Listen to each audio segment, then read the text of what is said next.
Hey guys, I'm cmasupra and welcome to another Company of Heroes video. This is going to be game 2 of the 4 games I played against the C-Dun-G-04 guy.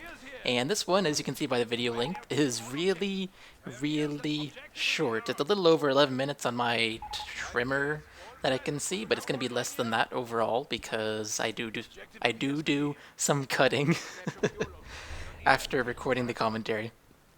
But yeah, this is a really short game. I'm not going to spoil who wins this, just like I didn't do the last game, because it's supposed to be exciting, and spoiling it would not be good for that. So, as I mentioned last video, I'm always playing as the Wehrmacht in these 4 games. My opponent's always playing as the Brits. We're always playing on Langra. And the main thing I want to talk about is the fact that we did, or rather I did, different strategies every time we played in all 4 games. And in this game, I do a strategy that's different from the one I did before in the previous game, which I believe was Volks Grenadier, and then a bike, and then whatever else I felt like. I don't remember what I did. I didn't actually check before starting the commentary. But in this game, I'm going to do Volks Grenadiers and then a bike, which is a different strategy than what I did last game. I already said that, but I'm repeating it because I don't want spoilers. Or rather, I don't want to give you guys spoilers. I know the ending of this match. I played it, and I do remember it quite well. But anyways, we have our first encounter as the match. My opponent has a recon squad. I have a Volksgrenadier squad. He would obviously win that, especially if he's sniping my infantry like that. However, I am staying and fighting, and you know why I'm staying and fighting? Because I'm building a bike, and the bike's about to come out, and getting a bike out will really help my Volksgrenadiers out in fighting here. So I can use the bike to push my opponent out of green cover, I can use the bike to do damage. It is going to help me significantly. Also, when I push my opponent out of cover, his infantry is busy moving, and when they're moving, they don't shoot as much, so as a result, I end up winning this battle. So the bike was extremely helpful there. I just annihilated a, rather not annihilated, but almost annihilated a 450 manpower squad, plus 35 munitions. Even though it is a starting squad, it still was the equivalent of having him pay 35 munitions for that squad, on top of the 450 manpower. And I annihilated them with a single bike, and a single Volksgrenadier squad, which in total is 180 plus 280, which is 460. So I did spend 10 more manpower, but it was well worth the cost, because now he has to reinforce that squad, and that squad at 45 manpower a person is going to cost him a lot to reinforce compared to my Volksgrenadiers, where it's 28 per person, I believe. Don't quote me on that. It might be 22. Something is 22, something is 28. I don't know what is what, but I do know that Volksgrenadiers are pretty cheap to reinforce. They're like rifles. American rifles, not British rifles, just to clarify. So I repaired my bike basically for free. It does take, I think someone told me 3 manpower per minute, or something like that, to repair a vehicle, so repairing is relatively cheap. My bike is repaired. I have another Volksgrenadier squad out, so apparently I went Volks, bike, Volks in this case. And he went into the house, which is very smart, because the bike can't do much against a house. Anything that fires in full auto in this game, such as a bike, any kind of machine gun mounted on a vehicle, even like M8s and Shermans, submachine guns like the Pioneers have, or MP40 Volks. Anything that fires full auto sucks against buildings. Even BARs suck against buildings. Well, they're probably still better against buildings than the default M1 Garand that rifles get. Let me try that again. The VARs that American rifles can get are probably better against houses than the default rifles, the M1 Garands, that the American rifles get. I don't know, though. I believe they're still better against buildings. I believe VARs are better. So that's probably the only exception where a full auto firing gun is actually better than a single shotgun. I don't know why, but it is the only exception. I guess probably because they didn't want there to be a downside to going with BARs, bars. So just like last game, my opponent has once again built a Brin carrier, and Against a Brin carrier, a bike will lose. However, I'm not using my bike against the Brin carrier, I'm just letting my Volks get damaged. I know a lot of people do like to have their bikes go against Brin carriers just to damage the Brin carrier, but it's not a smart idea a lot of the times, as you saw in the previous game, where I kinda lost my bike early on, so that didn't go so well. Now I have pushed back my opponent because my Volks were in yellow cover and weren't taking very much damage from the Brin carrier. My opponent now has to repair it if he wants to save it, but it's not going to happen. I'm going to Panzerfaust it. It is gone. That is going to be a huge help for me, just because then my bike has more free reign than it had before. Now here you can see the bike is... I had it shooting and then I decided to move it back because my Volks had to retreat, but a bike actually does a ton of damage to British infantry, a surprisingly large amount of damage.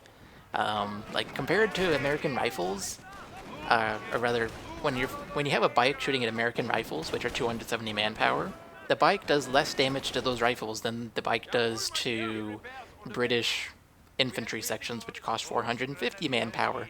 So bikes are extremely useful against the Brits. I think I've mentioned that in a video before. But whenever you're playing as Wehrmacht against the Brits, always get a bike as your second unit, just because it helps out that first engagement a ton, as you saw earlier in this video. And then later on, it still helps because it gives you line of sight, it lets you do a little damage to his infantry, your bike can get damaged, and then you can just repair it. And if you kill even one of his infantry men, it costs them 45 manpower, while repairing your bike does not cost you even close to that much. At the most, it'll cost you 3. Depending on how damaged it gets, because I don't think it ever takes more than a minute to repair a bike. So, yeah.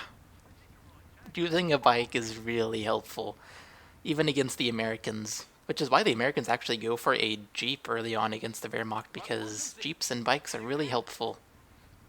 So my opponent just came out with the field support truck. Apparently I said something in chat, but I don't know what I said. I missed it. I was busy talking about Jeeps and bikes.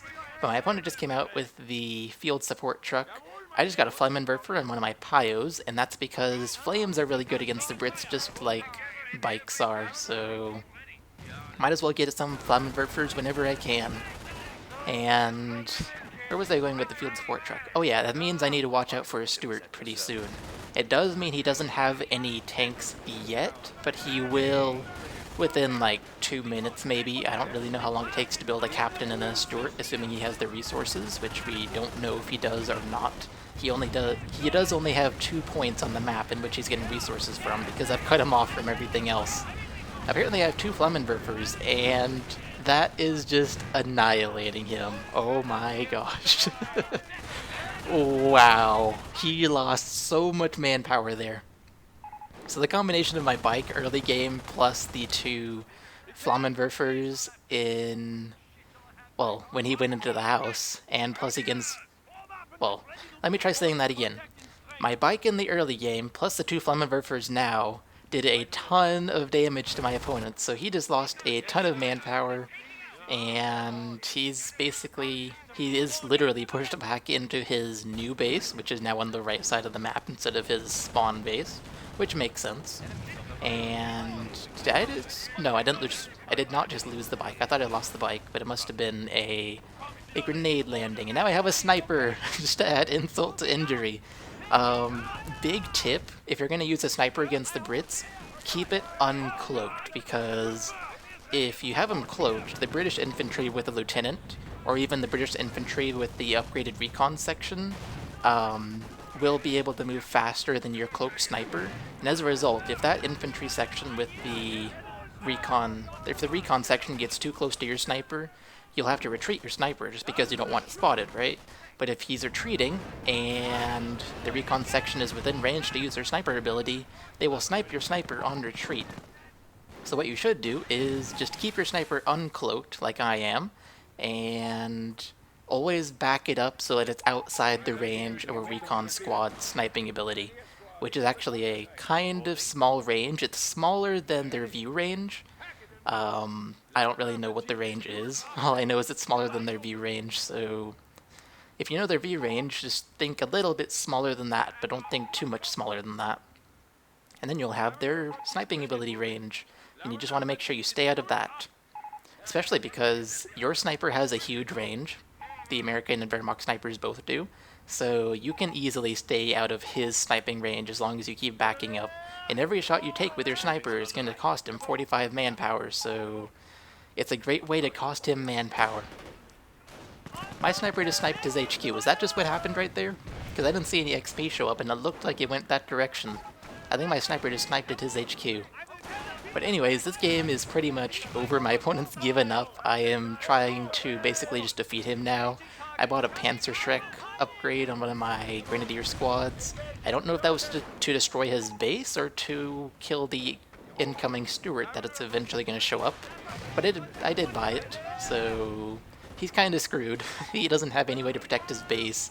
I'm sniping his infantry.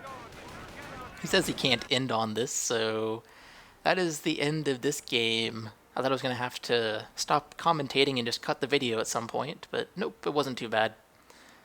So he says he can't end on this, so there will be 2 more games after this one. That's why we even played 2 more games after this one, is because he thought he could beat me this game. That clearly didn't happen. The exact opposite happened, in fact. I beat him very, very quickly. So, yeah, he thinks he can beat me. We'll have to see what happens in the next 2 episodes. Bye, guys. He's building a 17-pounder. I must kill it. I must kill it. I can't afford for him to have that 17-pounder there hitting my King Tiger. So it happens perfectly that my Panzerschreck squad is moving up, or other.